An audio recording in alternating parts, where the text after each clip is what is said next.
नमस्कार, स्वागत है आप सभी का हमारे इस चैनल दिव्य दृष्टि पर। दोस्तों, यदि आप भी अपनी लाइफ में कुछ नया सीखने की चाह रखते हैं तो इस चैनल को अभी सब्सक्राइब कर ले। जन्माष्टमी काफी नजदीक आ रही है, तो ऐसे में शुभ अवसर पर कर लेना या विशेष उपाय। 7 सितंबर 2023 कृष्ण जन्माष्टमी के दिन घर के इन दो कोनों में रख दें।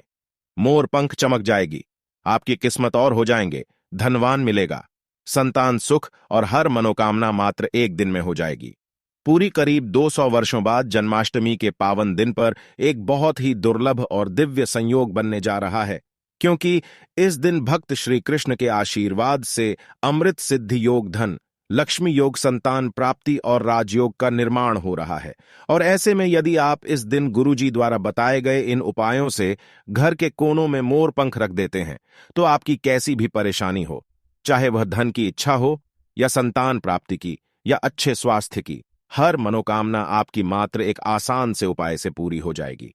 आखिर क्या है यह उपाय जो कि इतना प्रभावशाली है, आज हम आपको विस्तार से बताएंगे, इसलिए इस वीडियो को आखिर तक जरूर देखें। और यदि आप भी भगवान श्री कृष्ण जी की कृपा अपने जीवन में पाना चाहते हैं तो इस वीडियो को लाइक कर लें, चैनल को सब्सक्राइब कर लें और कमेंट में जय श्री कृष्ण राधे राधे लिखना ना भूलें। जन्माष्टमी का पर्व भगवान श्री कृष्ण जी के जन्मोत्सव के रूप में मनाया जाता है।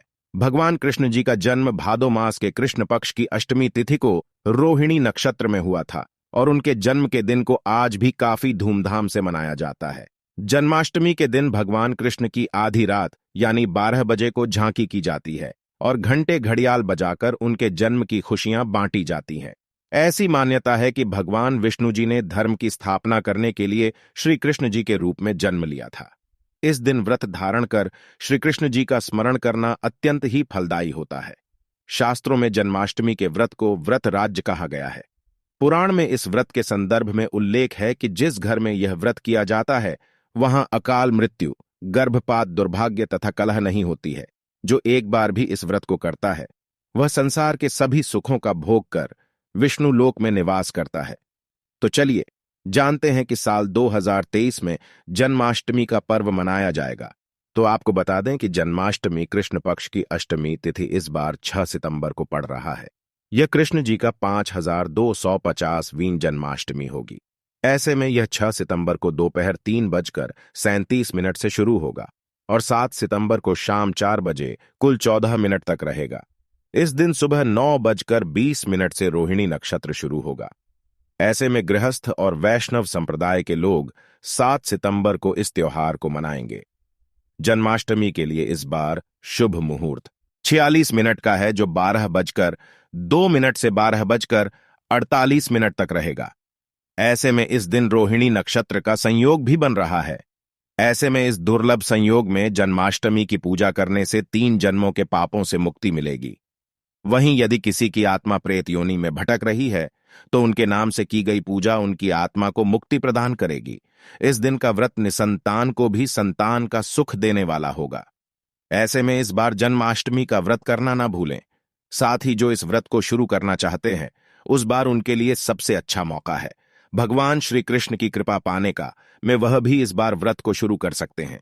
चलिए अब बात करते हैं मोर पंख के उपायों के बारे में। दोस्तों, मोर पंख घर में शांति और सुख समृद्धि के लिए बहुत ही उपयोगी वस्तु है। शास्त्रों में एक प्रकार का यंत्र ही कहा गया है जो धन संपत्ति को आकर्षित करता है। यदि मोर पंख को घर में सही दिशा और सही स्थान पर रखते हैं तो इससे घर में धन का आगमन होता है।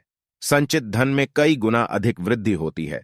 पंख को घर में रखने से पैसे की आवक कई गुना बढ़ जाती है।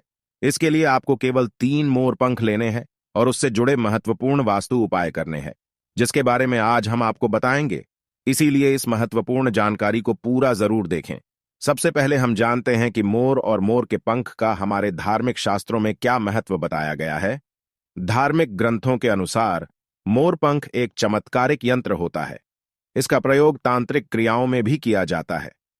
प्राचीन युग से ही मोर पंख को तांत्रिक साधना में महत्वपूर्ण माना गया है। साथ ही ज्योतिष शास्त्र में भी मोर पंख को बहुत ही महत्व दिया गया है। इसके साथ ही पुराणों में भी मोर पंख से जुड़े उपायों का वर्णन मिलता है। आयुर्वेद में भी मोर पंख के बारे में बताया गया है कि किस प्रकार से मोर पंख घर से रोग तथा बीमारियों को दूर रखता है। यदि घर में कोई व्यक्ति बीमार है तो मोर पंख का प्रयोग करके उसे स्वस्थ बनाया जा सकता है। मोर से जुड़ी पुराणों में कई कथाएं हुई हैं। पक्षी शास्त्र में मोर से जुड़ी एक कथा का वर्णन मिलता है। कृष्ण युग में संध्या नाम का एक असुर हुआ करता था। वह बहुत ही शक्तिशाली और बड़ा तपस्वी था। गुरु शुक्राचार्य से विद्या प्राप्त करके संध्या नाम का असुर देवताओं को अपना शत्रु मानने लगा था। उसने ब्रह्मदेव और भगवान शिव से वरदान प्राप्त किया और बहुत अधिक शक्तिशाली बन गया। उसके बाद उसने स्वर्ग पर आक्रमण किया और कई देवताओं को बंदी बना लिया। किंतु फिर असुर को पराजित करने के लिए देवताओं ने एक योजना बनाई और उसके लिए उन्होंने मोर की सहायता ली। सभी देवता और नवग्रह मोर के पंखों में विराजित हो गए, जिससे मोर बहुत ही अधिक शक्तिशाली बन गया और विशाल काल रूप धारण करके उस मोर ने संध्या असुर पर आक्रमण कर दिया। इस युद्ध में संध्या असुर का वध हो गया और देवताओं को उनका आधिपत्य फिर से प्राप्त हुआ। सभी देवताओं ने मोर की प्रशंसा की और उसे भी पूजनीय होने का नाम दे दिया। तभी से मोर को बहुत ही पवित्र माना जाता है। जिस स्थान पर भी मोर पंख होता है वहां पर 9 ग्रहों का अशुभ प्रभाव नहीं पड़ता है। केवल ऋषि मुनि और देवता ही नहीं, बल्कि भगवान श्री कृष्ण भी मोर की प्रशंसा करते हैं। भगवान श्री कृष्ण ने मोर की श्रेष्ठता का वर्णन किया है और उन्होंने मोर के पंख को अपने मुकुट धारण करके मोर के श्रेष्ठ होने का प्रमाण भी दिया है। मोर पंख के बिना भगवान कहीं पर भी नहीं जाते हैं। श्री कृष्ण कहते हैं, मोर शांति और प्रेम का प्रतीक है। मोर सुख समृद्धि का भी प्रतीक है। मोर का पंख मनुष्य की हर प्रकार की नेगेटिव शक्ति से रक्षा करता है। केवल हिंदू धर्म में ही नहीं, बल्कि दुनिया के सभी धर्मों में मोर को विशेष महत्व दिया गया है। प्राचीन लोग मोर पंख की अद्भुत शक्ति के बारे में जानते थे, इसीलिए सभी धर्मों के ग्रंथों में मोर को महत्वपूर्ण स्थान दिया गया है। हिंदू धर्म में मोर को धन की देवी मां लक्ष्मी, विद्या की देवी सरस्वती, भगवान श्री गणेश, हनुमान जी तथा कार्तिकेय जी से भी जोड़कर देखा जाता है। मां लक्ष्मी को सुख समृद्धि और संपन्नता की देवी माना जाता है। मोर पंख का प्रयोग करके मां लक्ष्मी को प्रसन्न किया जा सकता है और सुख संपदा को प्राप्त किया जा सकता है। यदि मोर पंख के साथ आप अपने घर में बांसुरी रखते हैं तो इससे परिवार में प्रेम और सौहार्द बना रहता है। हमारा घर एक मंदिर की तरह होता है।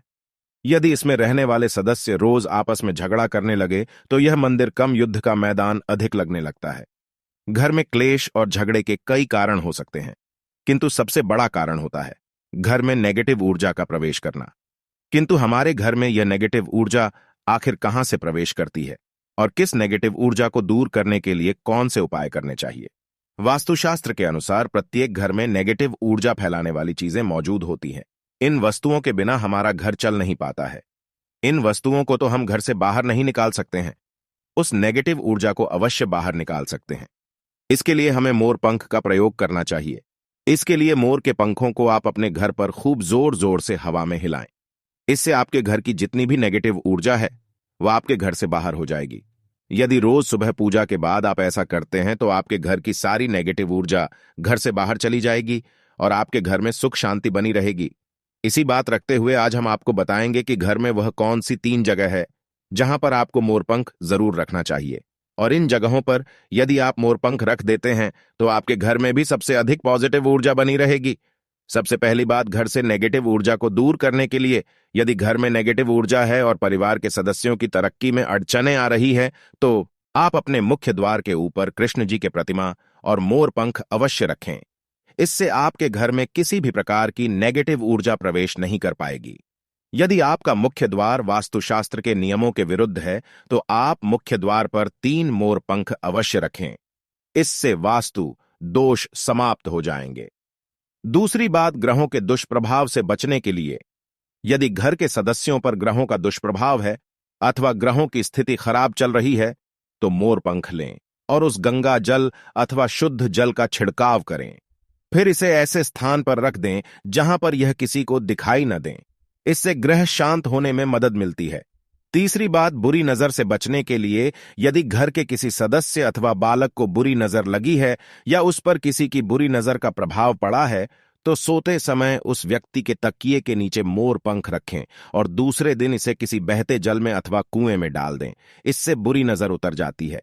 चौथी बात, पढ़ाई में मन नहीं लगता है। यदि घर के विद्यार्थियों का पढ़ाई में मन नहीं लगता है, उनकी याददाश्त कमजोर है पढ़ाई करते समय बार बार नींद आती है तो विद्यार्थियों को मां सरस्वती के सामने मोर पंख रखकर दूसरे दिन उस मोर पंख को अपनी किताबों में रखना चाहिए।